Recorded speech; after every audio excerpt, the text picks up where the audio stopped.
नमस्कार, जनवार्तामध्ये आपल्या सर्वांचं स्वागत। सर्वप्रथम पाहूया ठळक बातम्या।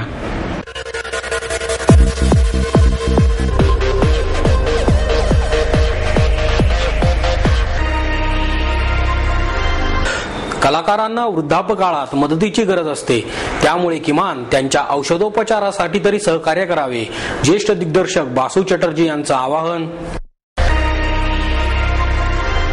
चांगल्या गायनासाठी तपश्चर्या आणि साधनेची गरज असते, पुणे विभागाचे माहिती आयुक्त विजय कुवळेकर यांचं मत। वास्तववादी चित्रणाची प्रेरणा राजा परांजपे यांच्याकडून मिळाली, ज्येष्ठ दिग्दर्शक बासू चटर्जी यांचं प्रतिपादन। खडकीमधील लष्करी छावणी हद्दीतील बंगला नंबर 30 या मिळकतीबाबत झालेल्या कथित गैरव्यवहाराबद्दल सम्यक निवासी हक्क संघाच्या वतीने पत्रकार परिषदेत खुलासा। आणि जर मुलांना वयाच्या 5व्या वर्षापासूनच नाट्य चित्रपट क्षेत्रातील प्रशिक्षण मिळाले तर ते वयाच्या 15व्या वर्षापासून आपल्या पायावर उभे राहू शकतात, प्रसिद्ध अभिनेत्री स्मिता तळवळकर यांचं प्रतिपादन। कलाकारांना वृद्धापकाळात मदतीची गरज असते, त्यामुळे किमान त्यांच्या औषधोपचारासाठी तरी त्यांना सहकार्य करावे, असे आवाहन ज्येष्ठ दिग्दर्शक बासू चॅटर्जी यांनी केले। राजा परांजपे प्रतिष्ठानच्या वतीने आयोजित दुसऱ्या राजा परांजपे चित्रपट महोत्सवच्या समारोपात चॅटर्जी यांना राजा परांजपे सन्मान प्रदान करण्यात आला। ज्येष्ठ अभिनेत्री आणि निर्मात्या स्मिता तळवळकर यांच्या हस्ते हा पुरस्कार देण्यात आला।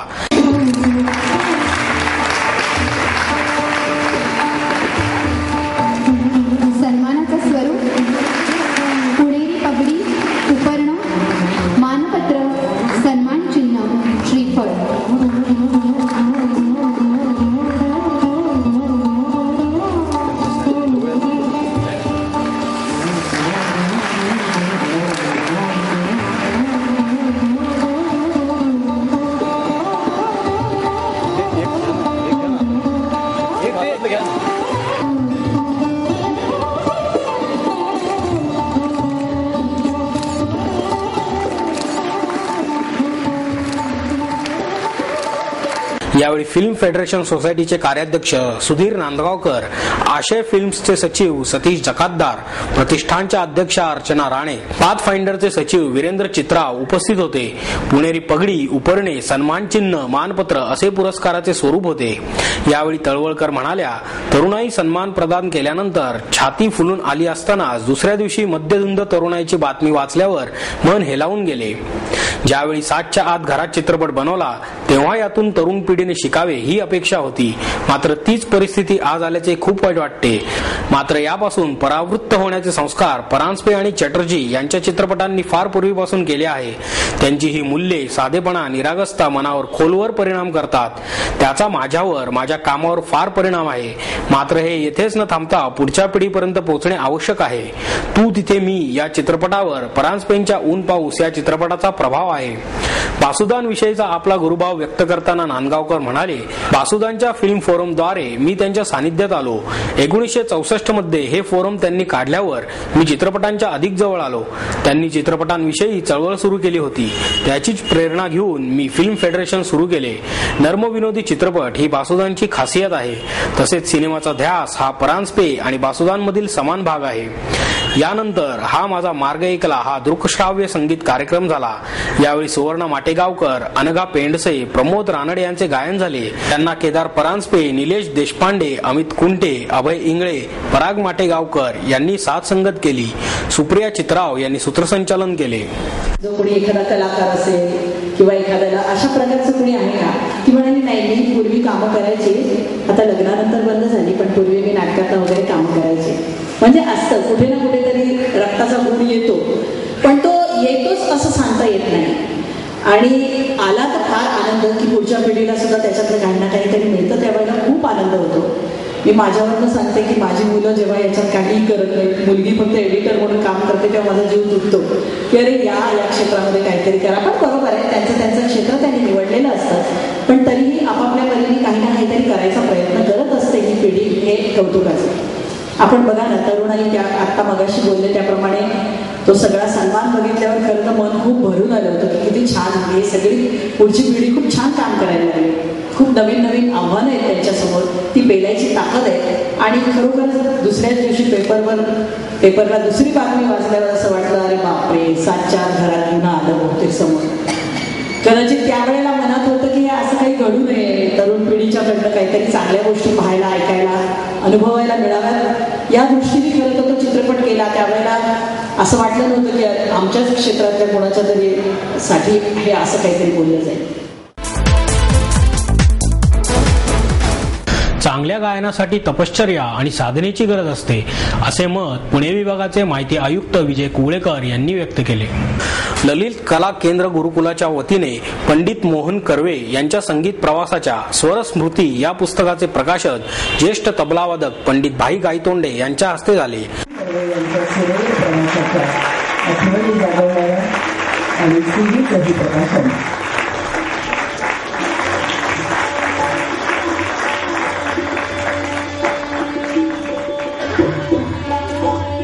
याप्रसंगी सुलभा कर्वे, शकुंतला खाडिलकर, माधुरी टेंबेकर आदी उपस्थित होत्या. पुस्तकाचे रसग्रहण करताना कुवळेकर म्हणाले, संगीत हा कर्वे यांचा श्वास आहे. त्यामुळे कोणतीही कला शिकताना गुरूंचे मार्गदर्शन एकरूप होऊन घ्यावे लागते. ध्यास घेऊन कला जोपासली तरच पारंगतता येऊ शकते. पंडित मोहन कर्वे म्हणाले की संगीत कला जोपासता यावी यासाठी आपले आयुष्य आणि आरोग्य निरामय राहावे यासाठी परमेश्वराची आराधना करत आहे, असेही त्यांनी सांगितले. शुभांगी बहुलीकर यांनी प्रास्ताविक केले. चारुदत्त आलेगावकर यांनी आभार मानले. विनया देसाई यांनी सूत्रसंचालन केले. या कार्यक्रमानंतर मंजिरी आलेगावकर यांचे गायन झाले. गौतम टेंबेकर आणि रोहन मराठे यांनी साथ संगत केली. गुरुचे विचार की गुरु जेव्हा शिकवतात, गातात, त्यांचे जे विचार असतात हे विचार आपण समजून घेतले पाहिजेत. गुरु गातात तसं गायचं नाहीये, त्याच्या मागचे विचार आहेत, ते विचार आपण समजून घ्यायचे आणि त्या विचाराने आपण जायचं. कारण नेहमी मी पुष्कळदा असं सांगितलेलं आहे की आपला गुरु हे एका ताऱ्यासारखे असतात. म्हणजे they are like stars, you can never reach there. वास्तववादी चित्रणाची प्रेरणा राजा परांजपे यांच्याकडून मिळाली, असे प्रतिपादन ज्येष्ठ दिग्दर्शक बासू चॅटर्जी यांनी केले. राजा परांजपे प्रतिष्ठानच्या वतीने आयोजित राजा परांजपे चित्रपट महोत्सवात चॅटर्जी यांना राजा परांजपे सन्मान प्रदान करण्यात आला. त्यानिमित्त झालेल्या पत्रकार परिषदेत ते बोलत होते. यावेळी प्रतिष्ठानच्या अध्यक्षा अर्चना राणे आणि पाथ फाइंडरचे सचिव वीरेंद्र चित्रा उपस्थित होते. यावेळी आपला दिग्दर्शन क्षेत्रातील प्रवास आणि राजा परांजपे यांच्याविषयी काही अनुभव चॅटर्जी यांनी थोडक्यात मांडले. ते म्हणाले, मी 1950 मध्ये मुंबईत प्रवेश केला. त्यावेळी मराठी कलाकार हिंदी चित्रपट सृष्टीत कधीच दिसत नसे. त्यांच्यात कितीही क्षमता असली तरी ते चेहरे हिंदीत दिसत नसत. म्हणून माझ्या पहिल्याच चित्रपटातून आशालता आणि भारती आचरेकर यांना मी हिंदी चित्रपट सृष्टीत आणले. त्यानंतर दुसऱ्या चित्रपटाच्या वेळी परांजपेंशी माझा संबंध आला. त्यावेळी ते 60 वर्षांचे होते. यानंतर आमचे व्यावहारिक संबंधापलीकडील आपुलकीचे संबंध जुळले. परांजपेंनी दिग्दर्शित केलेले लाखाची गोष्ट आणि पेडगावचे शहाणे हे 2 चित्रपट फार आवडत असल्याचे चॅटर्जी यांनी सांगितले. चित्रपट आणि अन्य माध्यमांविषयी ते म्हणाले, सध्या दूरदर्शन हे माध्यम मोठ्या प्रमाणात प्रसिद्ध झाले आहे. ते माध्यम मला चित्रपटाने एवढेच महत्वाचे वाटते. आधी प्रादेशिक चित्रपट त्या भागांपुरतेच मर्यादित होते. आता टीव्हीमुळे संपूर्ण देशभर ते पोहोचू शकले आहे. हे याचे मोठे यश मानता येईल. त्यांना आजच्या काळातील राजकुमार हिरानी आणि संजय लीला भन्साळी हे दिग्दर्शक आवडतात. तसेच चक दे इंडिया आणि वेन्सडे हे चित्रपट त्यांना सर्वाधिक आवडतात.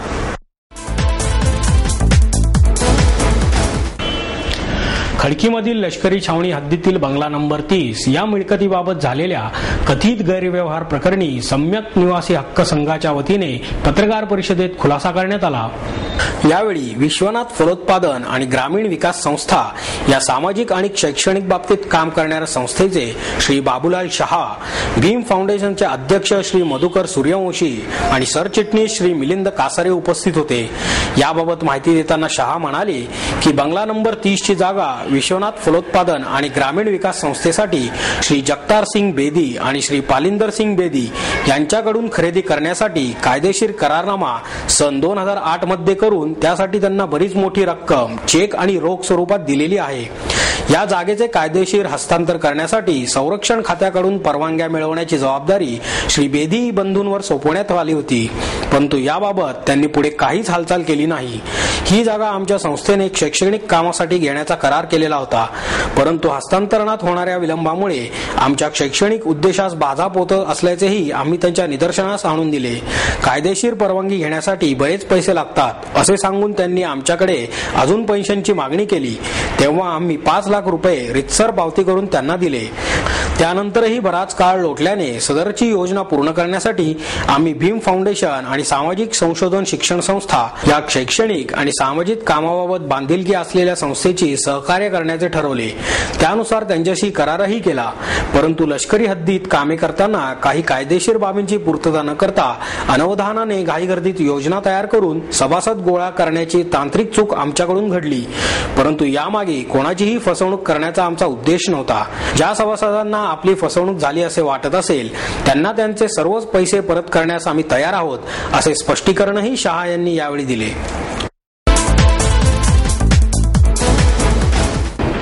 जर मुलांना वयाच्या 5व्या वर्षापासूनच नाट्य चित्रपट प्रशिक्षण मिळाले तर ते वयाच्या 15व्या वर्षीच आपल्या पायावर उभे राहू शकतात, असे प्रतिपादन अभिनेत्री स्मिता तळवळकर यांनी केले. अस्मिता चित्र अकॅडमीच्या वतीने आयोजित पत्रकार परिषदेत त्या बोलत होत्या. याबाबत अधिक माहिती देताना तळवळकर म्हणाल्या की गेली 38 वर्षे दूरदर्शन, नाटक आणि चित्रपट या माध्यमातून काम करताना असं लक्षात आलंय की आपल्याकडे मुले मुली या क्षेत्रात वयाच्या साधारणतः 22व्या वर्षी शिक्षण पूर्ण झाल्यावर येतात आणि मग त्यांना या क्षेत्रातील बारकावे शिकायला पुढची 5 वर्षे तरी द्यावी लागतात. त्यामुळे नंतर त्यांना संधी मिळायला खूप उशीर होतो. हे टाळण्यासाठी जर मुलांना वयाच्या 5व्या वर्षापासून या क्षेत्रातील प्रशिक्षण मिळाले तर वयाच्या 15व्या वर्षापासून आपल्या पायावर उभे राहून आर्थिकदृष्ट्या स्वतंत्रपणे शिक्षण घेणे त्यांना शक्य होईल. या विचारानेच 5 वर्षांपूर्वी अस्मिता चित्र अकॅडमी स्थापन करून मुलांसाठी दर रविवारी प्रशिक्षण वर्ग सुरू करण्यात आले आहेत, असेही त्यांनी सांगितले. या वर्षीचे प्रशिक्षण वर्ग सुरू करण्यापूर्वी 12 दिवसांचे उन्हाळी शिबिर दिनांक 25 एप्रिल पासून चिंचवड आणि पुण्यातील नळस्टॉप जवळील सिंहगड स्प्रिंगडेल स्कूलमध्ये संध्याकाळी 4 ते 6 या वेळेत भरवण्यात आले आहे. या शिबिरात कला क्षेत्रातील प्रत्येक विभागाची ओळख करून देण्यात येणार आहे. तसेच 5 वर्षांवरील सर्व वयोगटासाठी हे शिबिर खुले राहणार असल्याची माहिती तळवळकर यांनी पत्रकार परिषदेत दिली. यावेळी रंजना धराधर आणि योगेश फुलपगर हे सुद्धा उपस्थित होते. 10 दिवसानंतर जेव्हा त्याच्याकडनं एखादी कला करून घेतलेली सादर केली जाते, एकांकिका म्हणा किंवा कुठचं स्वगत म्हणा, असं काही त्याच्याकडनं सादर केलं जातं, तेव्हा पालकांच्या लक्षात येतं की अरे बापरे, हे असं असं शिकत होते ही मुलं तिकडे जाऊन. त्यामुळे पालकांचंही काउन्सिलिंग खूप महत्वाचं असतं आणि म्हणून त्यांच्याशी आधी बोलतो आणि मग इथे सुरू करतो.